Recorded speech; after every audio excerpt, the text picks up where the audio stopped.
دوست ہوتے ہیں، مرتبوں کے دوست ہوتے ہیں. جہاں ایک گھر کی دیوار پر پرد ہوں میرا نام مسلم بن عقیل ہے. وہ عورت سہم گئی. کہا آپ کے چرچے تو میں نے بہت سنے ہیں، اہل بیت کا سایہ ہم پر ہو، میرے گھر آپ مہمان بن جائیں. اس خاتون نے امام مسلم بن عقیل کو اپنے گھر میں ٹھہرایا اور اس امام مسلم بن عقیل کو اس نے کھانا دیا، ان کی خوب خدمت کی. اس توعہ نامی عورت کا بیٹا عیاش قسم کا تھا، شراب کا دلدادہ تھا. اس نے آ کر کے دیکھا کہ اس کے گھر میں امام مسلم بن عقیل ٹھہرے ہوئے ہیں، تو جا کر کے کچھ جاسوسوں کو اس نے خبر پہنچائی. ابن زیاد تک خبر پہنچا دیا کہ میرے گھر میں امام مسلم بن عقیل ٹھہرے ہوئے ہیں. ابن زیاد نے ایک چھوٹا فوجی دستہ دے کر کے بھیجا کہ مسلم کو گرفتار کر کے لے آؤ. وہ فوجی دستہ آیا. امام مسلم بن عقیل کے شام کے وقت تھے. جب گھوڑوں کے ٹاپوں کی آواز آئی تو آپ نے محسوس کر لیا کہ شاید میری گرفتاری کے لیے آئے. آپ تلوار اٹھائے اور باہر نکلے اور ان سے مقابلہ کرنے لگے. محمد بن اشعث نام کا ایک شخص تھا جس نے سب سے پہلے آپ پر تلوار ماری، آپ کے چہرے پر، جس کی وجہ سے آپ کا سامنے کا ہونٹ کٹ کر گر گیا تھا. امام مسلم بن عقیل پر تلوار ماری کوفہ والوں نے. آپ نے پھر اپنی تلوار چلانی شروع کی تو ظاہر سی بات ہے کہ ہاشمی شیروں کا مقابلہ کون کر سکتا ہے. آپ کی تلوار ہوا میں ایسے لہرا رہی تھی کہ وہ ظالم بزدل خوف کے مارے تھر تھرانے لگے اور پھر چھت پر چڑھ کر کے پتھر برسانے لگے، یہاں تک کہ گھاس کو لپیٹ کر کے اس میں آگ لگا کر امام مسلم بن عقیل پر پھینکا جانے لگا. امام مسلم بن عقیل نے ان کا یہ بزدلانہ طریقہ دیکھا. اپنی تلوار سے کئی لوگوں کو انہوں نے زخمی کیا تھا تو سامنے آنے کی کوئی ہمت نہیں کر رہا تھا. آپ تھک ہار کر کے بیٹھے تو اس میں سے ایک ظالم نے کہا اے مسلم، ہم امان دیتے ہیں آپ کو، ہماری امان میں آ جاؤ. آپ نے کہا تم اگر اپنی بات کے سچے ہو تو میں اپنی تلوار نیام میں رکھ لیتا ہوں. تو انہوں نے کہا ہم آپ کے ساتھ لڑنا نہیں چاہتے، صلح چاہتے، امان دے دیا ہم نے آپ. امان کی بات کر کے امام مسلم بن عقیل کے پاس آئے. کہا چلیں ہمارے ساتھ آپ چلیں. ایک گاڑی پر، اس وقت کی جو یکا گاڑی تھی، گھوڑا گاڑی، اس پر بٹھایا. امام مسلم بن عقیل سے کہا، دوستی میں محبت میں باتیں کرتے کرتے ان کے نیام سے تلوار کو چھین لی. اگر تم نے امان دے دیا ہے تو تلوار کیوں نکال لی ہے؟ کہا نہیں، آپ سے لڑنے کا کوئی ہمارا ارادہ نہیں. پھر دھیرے سے آپ کے دونوں ہاتھ اور پیر کو بھی باندھ دیا اور اس حالت میں گورنر ہاؤس تک وہ لوگ لے کر کے آئے. جبکہ امام مسلم بن عقیل کو امان دے کر کے اپنے گھر لے جانے کی بات کرنے والے لوگ امام مسلم بن عقیل کو ابن زیاد کے گھر لے آئے. یہاں گورنر ہاؤس پر جب پہنچے تو یہاں بہت سارے لوگ تماشا دیکھنے کے لیے پہلے سے کھڑے تھے. امام مسلم بن عقیل آئے گورنر ہاؤس میں. یہ آپ کی شجاعت اور جواں مردی کو دیکھیں. آپ جیسے داخل ہوئے وہاں پر پانی کا ایک مٹکا رکھا ہوا تھا.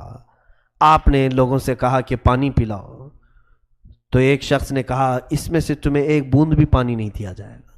امام مسلم بن عقیل نے جب ان کا یہ رویہ دیکھا تو بہرحال ایک شخص وہاں پر بیٹھا ہوا تھا، بوڑھا شخص، اس نے لوگوں کو کوستے ہوئے کہا کہ اے لوگوں، دنیا کیا کہے گی کہ ایک گھونٹ پانی بھی نہ دو گے؟ تو بعض لوگوں نے اس بوڑھے کی آواز سن کر ایک کٹوری پانی لائے اور امام مسلم بن عقیل کو دیا. گورنر ہاؤس میں اوپر چڑھنے سے پہلے آپ نے اپنے ہاتھ میں کٹوری لی، پانی کو منہ لگایا، خون کے قطرے پانی میں گر گئے. کٹورے کا پانی رنگین ہوا. آپ نے پانی پھینک دیا. کہا دوسرا پانی ہو تو دے دو. دوسرے کٹوری میں پھر پانی لایا گیا اور پھر اس میں ہونٹ کا خون گرنے لگا، حتیٰ کہ تیسری مرتبہ لایا گیا تو آپ کے 2 دانت کٹ کر کے اس میں گر گئے. امام مسلم بن عقیل نے وہ پانی پھینک دیا. کہا شاید اب میری حیات میں پانی نہیں لکھا گیا ہے. میں یہاں پر رک کر کے کہنا چاہتا ہوں، پانی تو اس وقت پی سکتے تھے. جان بچانے کے لیے کسی بھی طرح کا پانی مل جائے 2 گھونٹ پینے میں کوئی مذائقہ نہیں. اسلام اس بات کی اجازت دیتا ہے. مگر اس ہاشمی جوان نے پورے نوجوانوں کو یہ درس دیا ہے کہ خون ملا ہوا پانی وہ اپنی آخری حیات میں پینا پسند نہیں کرتے. تو جو لوگ شراب اور بیئر خوب مزے سے پیتے ہیں وہ کیا جواب دیں گے؟ قیامت کے دن نشے والی چیزیں استعمال کرنے والے امام مسلم بن عقیل کو کیا جواب دیں گے؟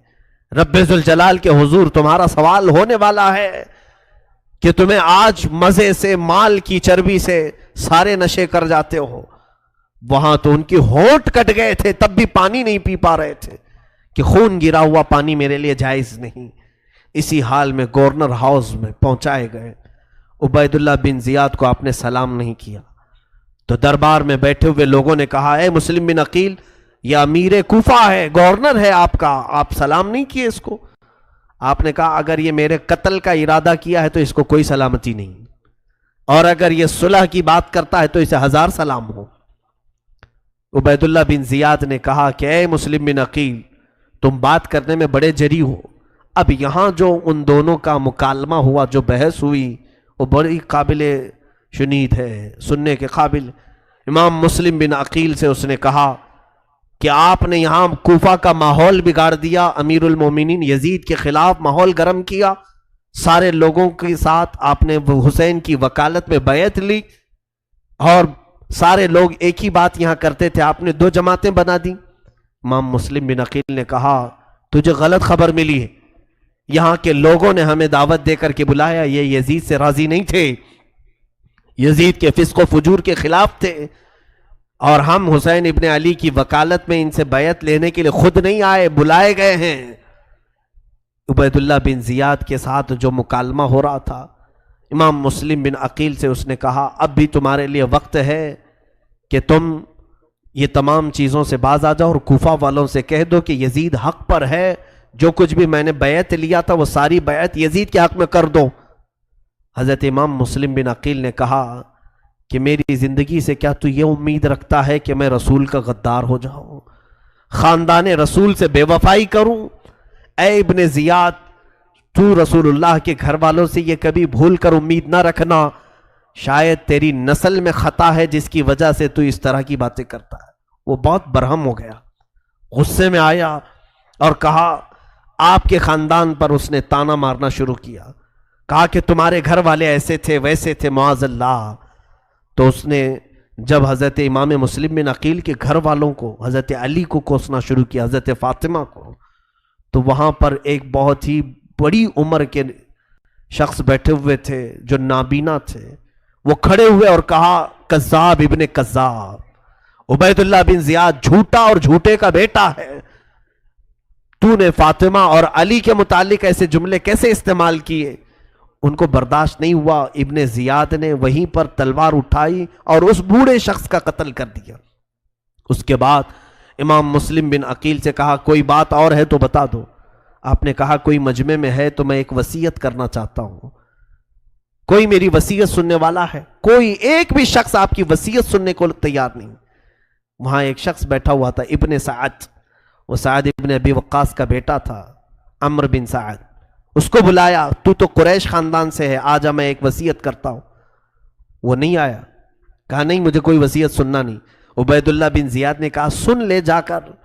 وہ آیا، امام مسلم بن عقیل نے کہا میری وصیت صرف اتنی ہے کہ کوفہ میں فلاں کے 700 دینار قرض تھے وہ ادا کر دینا، اور دوسری وصیت یہ ہے کہ امام حسین ابن علی کو خط لکھا تھا میں، یہاں کے حالات اچھے ہیں، تو برائے مہربانی کسی اور کو قاصد بنا کر بھیج دینا اور کہنا کہ یہاں نہ آئیں، اپنا سفر ملتوی کر دے، مکہ میں ہی رہیں۔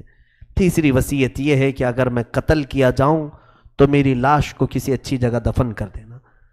آپ نے وصیت کی، پورے مجمع میں وہ آ کر کے سناتا ہے، ٹھٹا مار کر کے لوگ ہنستے ہیں۔ امام مسلم بن عقیل کی وصیتوں کا مذاق اڑایا جانے لگا۔ عبید اللہ بن زیاد نے کہا کہ اے مسلم بن عقیل، اب تم کیا موت سے ڈر رہے ہو؟ امام مسلم بن عقیل نے کہا اگر موت سے خوف کھانا تجھے نظر آتا ہے تو میرے ہاتھ میں بھی تلوار دے اور تو اپنے ہاتھ میں بھی تلوار لے، اور پھر آ جا اور دیکھتے ہیں کہ موت سے کون خوف کھاتا ہے۔ کٹا ہے ہونٹ پھر بھی اس کو دعوت مقابلہ دے رہے ہیں۔ یہ ہاشمی جوانوں کی شجاعت ہے۔ امام مسلم بن عقیل کی آواز سن کر اس نے جلادوں کو بلایا اور کہا کہ مسلم بن عقیل پر اتنے کوڑے مارو، اتنے کوڑے مارو، اور ان کو اوپر کی سیڑھیوں سے نیچے ڈھکیل دو۔ آپ پر کوڑے مارنا شروع کیا جلادوں نے، جن لوگوں نے ہاتھ میں ہاتھ دے کر بیعت کیا تھا، آج اس نرم و نازک بدن پر وہ کوڑے برسانے لگے۔ ہر کوڑے پر آپ اللہ اکبر کہتے تھے، اور اس کے بعد اونچی سیڑھیوں سے آپ کو ڈھکیلا گیا، یہاں تک کہ جسم کی ہر ہڈی کو توڑا گیا۔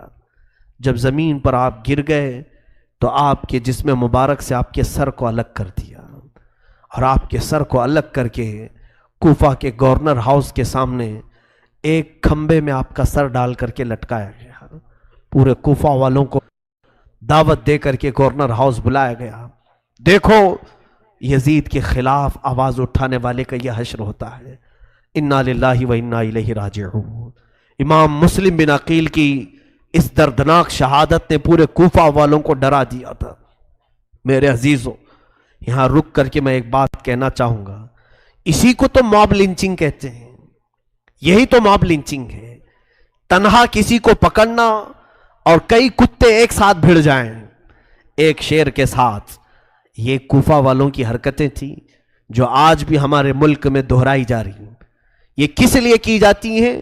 صرف خوف پیدا کرنے کے لیے۔ دیکھیں اگر ان کو مارنا ہوتا، یہ مار کر کے کہیں پھینک دیتے، ویڈیو کیوں بناتے ہیں؟ یہ ویڈیو کو وائرل کیوں کرتے ہیں؟ ان کا مقصد صرف یہ ہوتا ہے کہ ہر مسلمان تک یہ ویڈیو جائے۔ مجھے بڑی شرم آتی ہے، ہمارے بچے جلدی سے جلدی فارورڈ کرتے رہتے ہیں۔ کیوں تم ان کا ساتھ دے رہے ہو؟ اس طرح کی کسی بھی ویڈیو کو ہرگز فارورڈ نہ کریں، اور پھر میسج میں لکھ کر کے بھیج۔ یہ ہمارے مسلمان بچے نہیں لکھتے ہیں، یہ سب ان کی سازش ہے۔ یہ سب ایموشنل الفاظ میں لکھ کر کے کہتے ہیں فارورڈ کرو جلدی سے جلدی، جس کے دل میں اسلام ہے، جس کے دل میں ایمان ہے وہ فارورڈ کریں۔ کائے کے لیے فارورڈ کریں؟ جس کے پاس جائے کمزور دل والا اور ڈر جائے، اور ڈر جائے۔ یہ سب تحریر بھی ان کی لکھی ہوئی ہوتی ہے، مارتے بھی یہی ہے، ویڈیو بھی یہی بناتے ہیں۔ یہی کوفہ میں کچھ ہوا تھا، مارا بھی ابن زیاد نے، اور اس کے بعد میسج بھی اسی نے پھیلایا کوفہ میں، ڈر کا کہ جو یزید کے خلاف کھڑا ہوگا اس کا یہی انجام ہوگا۔ اور پھر اس زمانے میں ویڈیو تو نہیں تھا، لیکن اس نے سر کو باہر لٹکا کر کے لوگوں کو دکھایا، سر کو لٹکا کر کے رکھا، کتنے دنوں تک آپ کی لاش مبارکہ کے ساتھ بے حرمتی کیا۔ تو یہ ڈر کا ماحول اس لیے قائم کیا جاتا ہے، لیکن یاد رکھنا جو حسینی ہوتا ہے وہ ڈر کو اپنے دل میں کبھی جگہ نہیں دیتا، خوف نہیں آنا چاہیے۔ ایک بات یاد رکھو میرے عزیزوں، موت اور حیات اللہ کے دست قدرت میں ہے۔ پورا ہندوستان مل کر کے اگر تمہاری روح قبض کرنا چاہے نہیں کر سکتا جب تک میرا مولا نہیں چاہے گا۔ رب تبارک و تعالیٰ کی مرضی جب تک نہ ہوگی ان ظالموں میں سے کسی کی ہمت نہیں ہوگی۔ لیکن خوف کو نکالو اپنے بچوں کے دلوں سے، جوانوں کے دلوں سے۔ یہ سب موب لنچنگ اسی لیے کی جا رہی ہے کہ تم ڈر کر کے جینا شروع کر دو۔ آج لوگ آوازیں پست کر رہے ہیں، اب زیادہ مت بولو، اذانیں کم کر دو، ٹوپیاں چھپا کر کے چلو، داڑیاں منڈا لو، اس لیے کہ جہاں ہم کو دیکھیں گے ماریں گے۔ کیا تم اس طرح سے اپنا دین بیچ دو گے؟ ان کے خوف سے تم اپنے شعار اسلام کو بدل ڈالو گے؟ میرے عزیزوں، اب تو ہونا یہ چاہیے کہ ہر جگہ جاؤ تو ٹوپی پہن کے جاؤ۔ اب تو ہونا یہ چاہیے کہ جہاں داڑھی کا ایک مخالف ہو ہم لاکھ داڑیاں چھوڑ کر دکھائیں گے۔ کسی کو اگر گڑتی ہے تو ہم گڑائیں اس میں، کسی کو اگر تکلیف ہے میرے آقا کی سنت سے تو وہ اسی تکلیف میں جل کے مرے۔ ہم تو اپنی اذانیں برسوں سے دیتے آ رہے، اسی انداز میں دیتے رہیں گے۔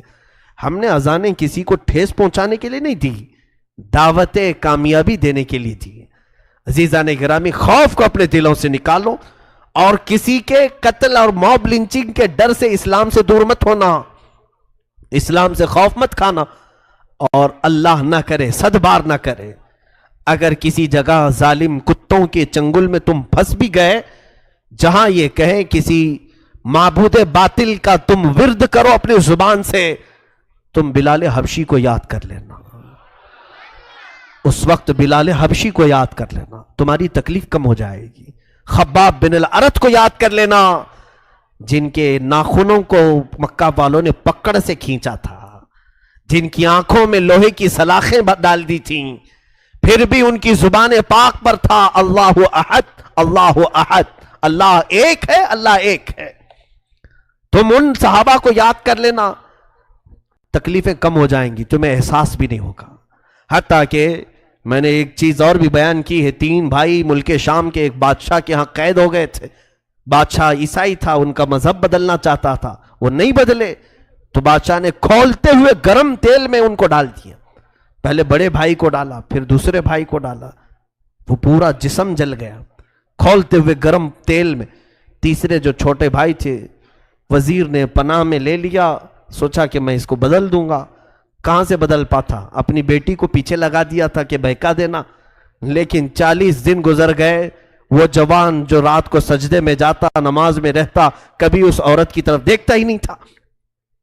30-40 دن کے بعد وہ خاتون اس کی محبت میں مبتلا ہو گئی. وہ وزیر کی لڑکی ہی اس نوجوان کو وہاں سے لے کر نکل پڑی. تاریخ میں ہے، اعلیٰ حضرت رضی اللہ تعالیٰ عنہ نے بھی لکھا ہے کہ یہ نوجوان اپنی اس نئی جو عورت تھی جس نے وزیر کے گھر سے اس کو آزادی دلائی تھی، نکلی، راستے میں اچانک گھوڑوں کی آواز آئی تو یہ لوگ ڈر کر کے سہم کے رک گئے کہ کہیں بادشاہ کو خبر نہ ہوئی ہو ہماری گرفتاری کی. تو دیکھا کہ یہ دونوں جو شہید شہزادے تھے، بھائی تھے، وہ دونوں گھوڑوں پر آئے اور ایک بڑی فوج ہے. دونوں نوجوان اپنے چھوٹے بھائی کو بلانے لگے، آجا، خوف مت کر.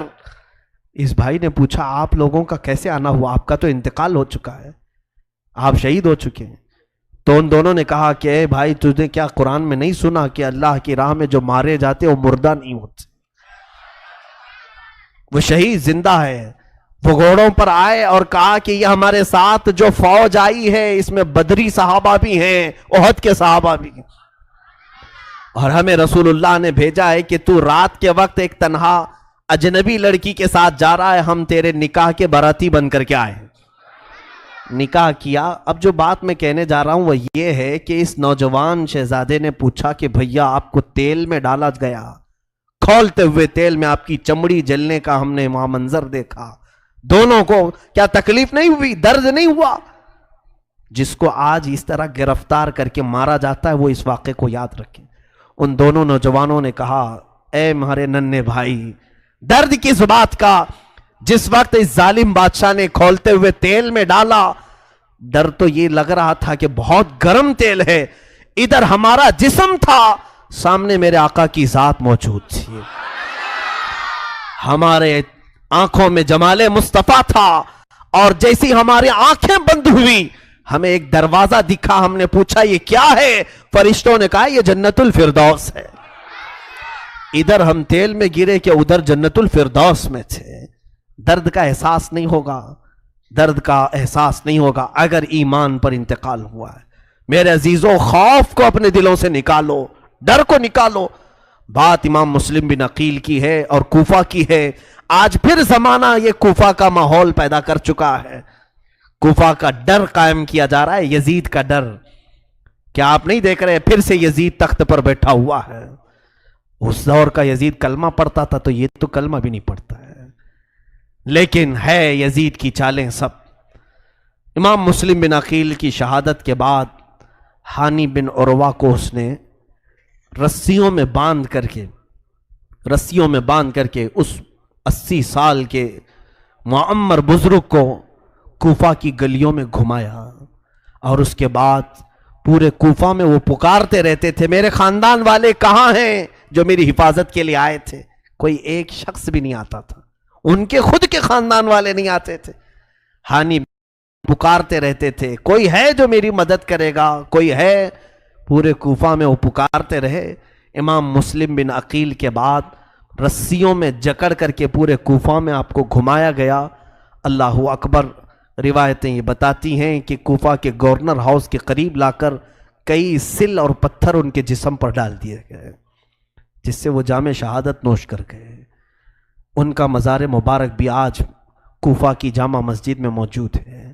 ہم نے مسلم بن عقیل کے مزار کی زیارت کی ہے. انہی کے بغل میں ہانی بن عروہ بھی آرام کر رہے ہیں. کوفہ کے یہ پہلے شہید ہیں، یہ کربلا کے واقعات میں پہلے شہید. یہ خونی منظر جو اب پیش ہوتا ہے 10 محرم کا، اس میں شہادت سب سے پہلے امام مسلم بن عقیل کی. امام مسلم بن عقیل بے یار و مددگار دنیا سے چلے گئے، اس طور پر کہ لوگ ان کی مدد نہیں کر سکے، کوئی آیا نہیں. اسی لیے لوگوں پر بھروسہ کرنا چھوڑ دو. اللہ کی ذات پر یقین رکھو، اللہ جب تک چاہے ہمارا دانا پانی سلامت ہے، رب تبارک و تعالیٰ جب تک چاہے ہم سب کے لیے ہر جگہ ماحول سازگار ہے، مولا جب نہ چاہے تو پھر ہمارے لیے زمین تنگ ہو جائے گی۔ مولا تعالیٰ امتحان و آزمائش سے گزارتا ہے، ہم سب کو مولا بڑے امتحانوں سے بچا ہے۔ میرے عزیزوں، آپ کی شہادت کے بعد جو معاملہ امام مسلم بن عقیل کے اولاد کے ساتھ ہوا وہ بڑا دردناک تھا۔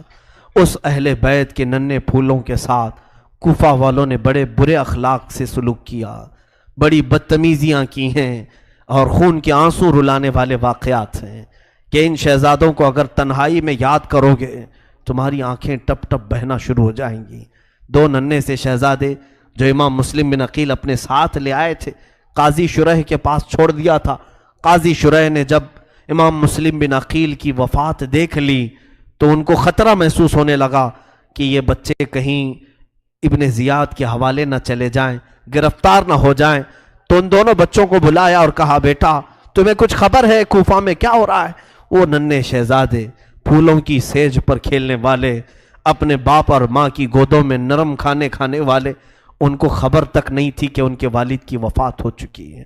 اور بھی دردناک انداز میں حضرت قاضی شریح نے ان دونوں بچوں کو کان میں دھیرے سے کہا کہ بیٹا جو تم کو ساتھ کوفہ لے آئے تھے اب وہ تمہارا سایہ نہیں ہے، وہ چھت نکل چکی ہے، تم کھلی دھوپ میں آ چکے ہو، اب کوفہ والے تمہارے جانی دشمن بن جائیں گے، اسی لیے بہتر ہے کہ میں تمہیں مدینے کے راستے پر بھیج دیتا ہوں، تم کسی طرح مدینے پہنچ جاؤ، میں پہنچا بھی نہیں سکتا، مدینے پہنچ جاؤ تاکہ تم امن و امان سے اپنی جوانی کاٹ سکو، تم ابھی بچپن میں ہو، ننھی سی کلیاں ہو۔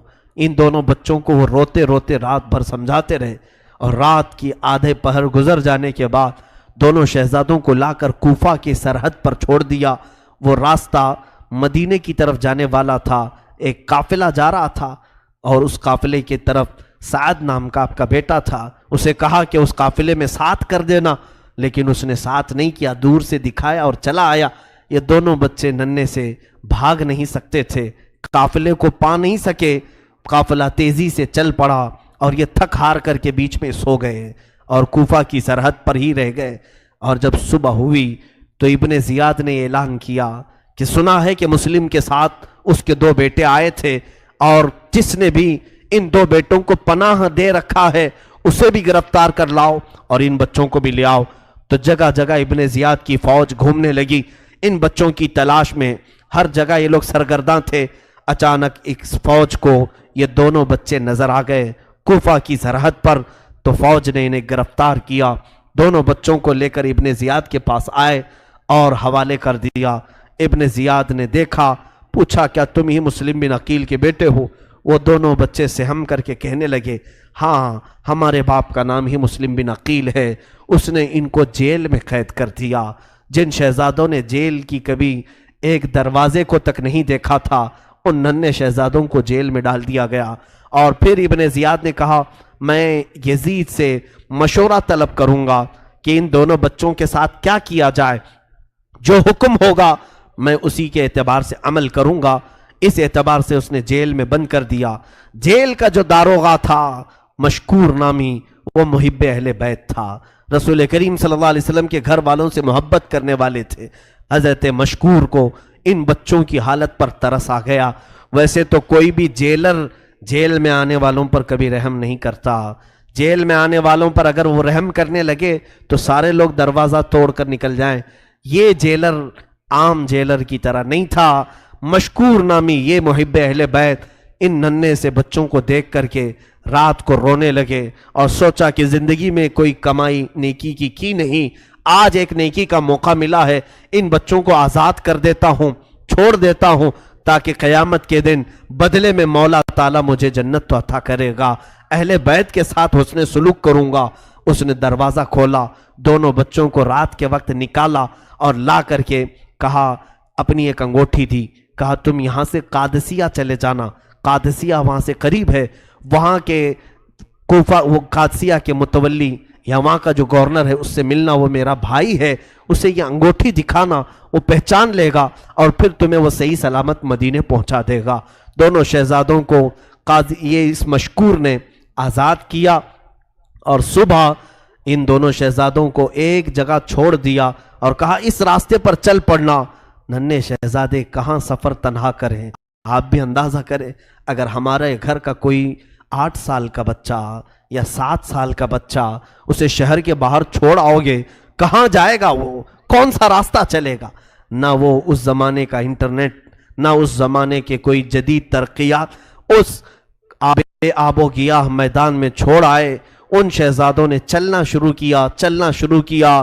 خداوند ذوالجلال کی قدرت کے فیصلے کیا تھے یہ اللہ بہتر جانتا ہے۔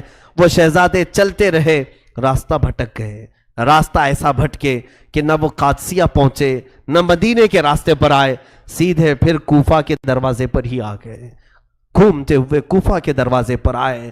ادھر صبح ہوئی، ابن زیاد کو خبر ہوئی کہ مشکور نے جیل سے دونوں شہزادوں کو آزاد کر دیا۔ طلب کیا، پوچھا کہ تو نے کیا یہ دونوں شہزادوں کو آزاد کیا ہے؟ اس نے کہا ہاں۔ کہا ایسا کیوں کیا؟ کہا اس لیے کہ وہ خاندان رسول کے بچے تھے، انہوں نے تیرا کچھ بگاڑا نہیں ہے۔ میں نے یہ سوچا رسول کے شہزادے اگر جیل میں آ جائیں تو پھر امت کے آزاد رہنے کا مطلب کیا ہوتا ہے؟ پوری امت آزاد ہو، رسول کا گھر جیل میں ہو، یہ مجھے گوارا نہیں ہوا، میں نے آزاد کر دیا۔ کہا کیا تجھے میرا خوف نہیں تھا؟ مشکور نے کہا جس کے دل میں اللہ اس کے رسول کا خوف ہو وہ تجھ جیسے ظالموں کا خوف نہیں رکھتا۔ اس نے سامنے ہی اس طرح کہا تو ابن زیاد برہم ہو گیا اور کہا اب سن لے تو، تیرے ساتھ میں وہ سلوک کروں گا تیرے ساتھ کہ دنیا میں ایسی موت کسی کی نہیں ہوئی ہوگی۔ مشکور نے کہا البتہ تو جو چاہتا ہے وہ کر لیتا ہے ظلم و زیادتی کے ساتھ، لیکن میرا یقین یہ کہتا ہے تو گستاخ اہل بیت ہے، رسول اللہ کے گھر والوں کا خون تیرے ہاتھوں میں لگا ہے، تیری موت ایسی ہوگی کہ قیامت تک تیری موت کو بیان کیا جاتا رہے گا۔ مشکور نے جب یہ سخت جملے کہے تو ابن زیاد نے جلادوں کو بلا کر مشکور کو گرفتار کروایا، حتیٰ کہ ان کے ہاتھ ہڈیوں سے الگ کیے گئے، دونوں ہاتھوں کو ہڈیوں سے توڑ کر کے الگ کیے گئے اور ان کے گھٹنے پھوڑے جانے لگے۔ مشکور ہر سزا پر الہ العالمین الہ العالمین درگاہ میں صرف اتنا کہتے جاتے، اے اللہ تو گواہ رہنا یہ سزا مجھے محبت اہل بیت میں دی جا رہی ہے، رسول کے گھر والوں سے وفا کرنے کی مجھے سزا دی جا رہی ہے۔ اور اسی اثنا میں ان کی زبان بند ہو گئی اور مشکور کو بھی وہیں پر شہید کر دیا گیا۔ کتنی موتیں کوفہ میں ہوئی، جو خاندان رسول سے ملحق تھا، تھوڑا بہت تعلق رکھتا تھا، ابن زیاد ظالم نے چن چن کر کے مارنا شروع کیا۔ یہ دو شہزادے ننھے سے یہ مسلم بن عقیل کے کلیجے کے ٹکڑے نکلے تو تھے، نکل کر دریائے فرات کے قریب ایک درخت کی اوٹ میں بیٹھے ہیں، کبھی دریائے فرات سے پانی پیتے ہیں، جلدی سے اس درخت کی اوٹ میں اندر چھپ جاتے ہیں۔ انہیں ڈر تھا کہ کوفہ والے ہمارے تلاش و جستجو میں ہوں گے، نہ جانے کون پکڑے گا، کون گرفتار کرے گا۔ کیسا خوف کا ماحول تھا ہاشمی گھرانے میں۔ یہ دونوں بچے وہیں پر دبکے ہوئے درخت کے نیچے بیٹھے تھے، ایک خاتون وہاں پر آئی پانی بھرنے کے لیے، اس کی نظر گلاب جیسے حسین چہروں پر پڑی تو وہ قریب آ کر کے پوچھتی ہے، اے بچوں تم کون ہو؟ دونوں بچوں نے آپس میں ایک دوسرے کا منہ دیکھا، کہا کہ اگر بتائیں گے ہم مسلم بن عقیل کے بچے ہیں، کہیں یہ عورت پھر ابن زیاد کے پاس نہ لے جائے۔ وہ سہم کر کے ایک دوسرے کو دیکھنے لگی۔ وہ عورت کہتی ہے مجھے ایسا لگتا ہے تم کسی بڑے خاندان کے ہو، کہیں ایسا تو نہیں کہ تم مسلم بن عقیل کے بچے ہو؟ وہ ڈر گئے اور ان کو سچ بولنا بچپن سے سکھایا گیا تھا۔ انہوں نے کہا ہاں اے خاتون ہم مسلم بن عقیل کی اولاد ہیں۔ وہ خاتون کہتی ہے ڈرو مت، گھبراؤ مت، میں تمہیں بہت اچھے گھر لے جاتی ہوں، میری مالکن میری مالکہ محب اہل بیت ہے، وہ فاطمۃ الزہرا کی کنیز ہے، وہ خدمت کر چکی ہے رسول اللہ کے گھر میں، وہ تمہیں دیکھے گی خوش ہو جائے گی۔ دونوں بچوں کو وہ خادمہ ساتھ لے آئی اور جیسے ہی گھر آئی اس کی مالکن سے اس نے کہا آج ہماری عید ہے، آج ہمارے گھر میں خوشیاں ہیں۔ کہا کیوں؟ کہا مسلم بن عقیل کے دو شہزادے کوفہ جن کا خونی دشمن بن چکا ہے، ہمارے گھر وہ مہمان بننے والے ہیں۔ وہ عورت فرط محبت میں باہر آئی، دونوں شہزادوں کو بے اختیار چومنا شروع کرتی ہے، کیونکہ برسوں بعد اس نے فاطمۃ الزہرا کی شبیہ ان بچوں میں پائی تھی. سیدہ کائنات کے اخلاق ان میں دیکھنے کو سے ملے. زارو قطار روتی رہی. ان بچوں کو لے جا کر نہلایا, ان کے بال صاف کیے. اتنی دھول سے ان کے چہرے اٹے ہوئے تھے, یہ ہاشمی گلابوں کو دھول نے جکڑ لیا تھا. اس خاتون نے ان کو پاک و صاف کیا اور نرم بستر پر کھانا کھلا کر سلایا. یہ وہ محب اہل بیت خاندان, یہ گھر ایسا تھا جو رسول اللہ کے گھر والوں سے محبت کرنے والا تھا. رات بھر وہ خاتون بارگاہ الہی میں شکر بجا لانے لگی. اے مولا, تیرا کروڑا کروڑ شکر و احسان ہے کہ مجھ جیسی عورت کے گھر تو نے ہاشمی بچوں کو مہمان بنایا ہے. اے اللہ, تو نے مجھ سے یہ خدمت لی ہے, میرے خدمت میں کوئی کمی اور کوتاہی نہ ہونے پائے. وہ تسبیح پڑھتی رہی اور رات کو دعائیں کرتی رہی. سوئے اتفاق ایسا ہے کہ اس کا شوہر حارث نامی بڑا ہی شرابی بدکار انسان تھا, اور اسے خبر تھی. رات آیا تھک ہار کر کے, پوچھا عورت نے, آج اتنا کیوں تھک گئے ہو؟ کہا, بات در حقیقت یہ ہے, عبیداللہ ابن زیاد امیر کوفہ نے اعلان کیا ہے کہ قاضی مشکور داروغہ جیل نے مسلم بن عقیل کے دونوں بچوں کو جیل سے آزاد کر دیا ہے. مشکور کا قتل ہو گیا, ابن زیاد نے مار دیا ہے, اور ان دونوں بچوں کو تلاش کرنے کا حکم جاری ہوا. جو ان دونوں بچوں کو لائے گا اسے منہ مانگا انعام دیا جائے گا. اور ابن زیاد نے کہا ہے کہ 100 اونٹ انعام میں دیا جائے گا. بیگم نے پوچھا تو کیا ہوا؟ کہا, بس انہی بچوں کی تلاش میں میں پورا کوفہ چھان مارا. اسی اثنا میں میرا گھوڑا بھی گم ہو گیا, مجھے پیدل چلنا پڑا, تھک ہار کر کے یہاں پہنچا ہوں. اس عورت نے اسے سمجھانا شروع کیا کہ دیکھ, تو بدبختی کو دعوت نہ دے, دنیا کی لالچ میں تو خاندان اہل بیت کے ساتھ برا نہ کر. کہیں ایسا نہ ہو کہ تیرا ہاتھ فاطمہ کے شہزادوں کے خون سے رنگ جائے اور دنیا تجھ پر لعنت کرے. اس کی بات کچھ سمجھ میں نہیں آتی تھی. وہ شراب کے نشے میں دھت تھا, اس کو مال چاہیے تھا, پیسہ چاہیے تھا. اس نے اپنی بیگم سے کہا, تو ہٹ جا, سو جا. وہ عورت اسے سمجھاتے سمجھاتے سو گئی. اسے ڈر بھی تھا کہ شہزادے میرے گھر میں ہیں, میرا ہی شوہر ان بچوں کے خون کا پیاسا گھوم رہا ہے. رات کا وقت تھا, دونوں بچے بستر پر سوئے ہیں. باپ, یہ دونوں بچے محمد اور ابراہیم خواب دیکھتے ہیں. خواب دیکھ کر کے بے قرار ہو کر اٹھ گئے. محمد رضی اللہ تعالیٰ عنہ, جن کی عمر 8 سال کی تھی, بڑے شہزادے, بیدار ہوئے, اپنے ننھے بھائی کو جگایا. ابراہیم, اٹھ جاؤ, اٹھ جاؤ. کہا, کیا ہوا؟ کہا, میں نے خواب دیکھا ہے, خواب دیکھا ہے. چھوٹے شہزادے نے بھی کہا, میں نے بھی خواب دیکھا. کہا, تم نے کیا دیکھا؟ کہا, میں نے بابا جان کو دیکھا. امام مسلم بن عقیل کے بارے میں کہہ رہے تھے, ابا جان کو دیکھا, ان کا کرتا پورا خون میں تر بتر تھا, اور رسول اللہ صلی اللہ علیہ وسلم کے پاس چلے جا رہے تھے. پاک صلی اللہ علیہ وسلم کو دیکھا, ابو بکر عمر بھی ان کے ساتھ تھے, علی مرتضیٰ بھی تھے. میرے بابا آگے بڑھتے گئے. میرے آقا صلی اللہ علیہ وسلم نے پوچھا, اے مسلم, تنہا آ گئے ہیں, اپنے بچوں کو ظالموں کے حوالے کر کے آ گئے ہیں, اپنے بچوں کو کہاں چھوڑا ہے؟ تو بابا رسول اللہ سے کہہ رہے تھے, آقا میرے پیچھے پیچھے ہی وہ بھی آنے والے ہیں, میرے پیچھے ہی عنقریب وہ آنے والے, میں نے خواب میں یہ دیکھا ہے. یہ کہہ کر کے بچے دونوں لپٹ کر کے رونے لگے, ایک دوسرے سے لپٹ کر رونے لگے. کہا, ایسا لگتا ہے کل کی صبح ہماری بھی آخری صبح ہوگی, کیونکہ خواب ایسا دکھایا جا رہا ہے, خواب میں ایسی علامتیں دکھ رہی ہیں کہ بابا نے کہا کہ ہمارے پیچھے والے ہیں, شاید ہماری زندگی اب اس کے بعد نہیں چلے گی. دونوں لپٹ کر کے زاروں قطار رونے لگے. آنسوؤں سے ان کے چہرے بھیگ گئے, آوازیں بلند ہو گئی.